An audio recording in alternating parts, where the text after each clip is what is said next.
Hello my friends. Today we're going to come back to this landscape and spend some time working on our sky and our water. Now I'm going to do my sky and water together, and I'm going to use watercolors to do it. Now again, you do not have to use the same media that I'm using. If you are more comfortable or you would like to experiment or try with something else, by all means, don't let what I'm doing stop you from pursuing that. Now, the reason that I'm doing water and sky together is that water is a reflective surface. So a lot of times when we see water that's very blue, that's because it is reflecting back the sky above. Now, keep in mind this is an alien landscape, so I'm going to consider some colors that are a little bit more not what we see normally. Excuse me. Now with this, we're going to use the bleed technique, so we're going to start off with water. Water up the page.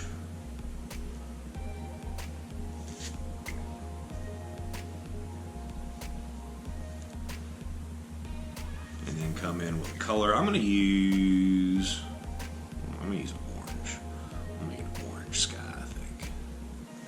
And then we just want to touch and kind of pull and let that color move through where we've wet the page with water. At that point, I'm going to speed up, and this time I promise I'm going to make sure my camera does what it's supposed to do as I speed this up to save some time.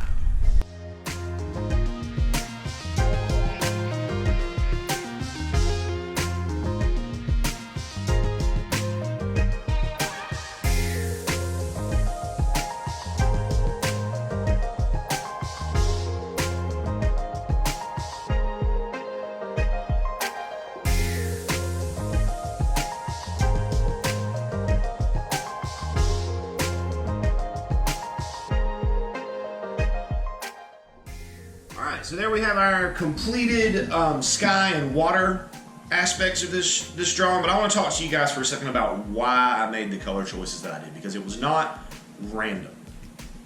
So first off, we want this to look otherworldly, alien, not of the terra firma, not of the planet Earth. So that rules out the colors blue and the colors purple, because we see those colors quite often when we look to the heavens. So how did I settle on orange? What creative spark inspired me to make that choice? Well, honestly, I had considered using green. That was my first choice because two reasons. One, because green is normally a color that we associate with the ground, with the earth, with the terra, not with the firmament, which is the sky. However, if I had used green, it would have created technical difficulties combined with the green screen background that is behind us.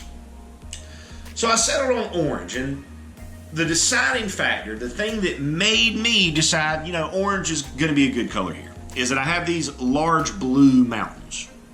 Now, because of my knowledge of color theory that we share, I know that orange is the complement color of blue. So I know that if I put orange beside blue, it will create contrast and visual interest and will make these objects stand out more.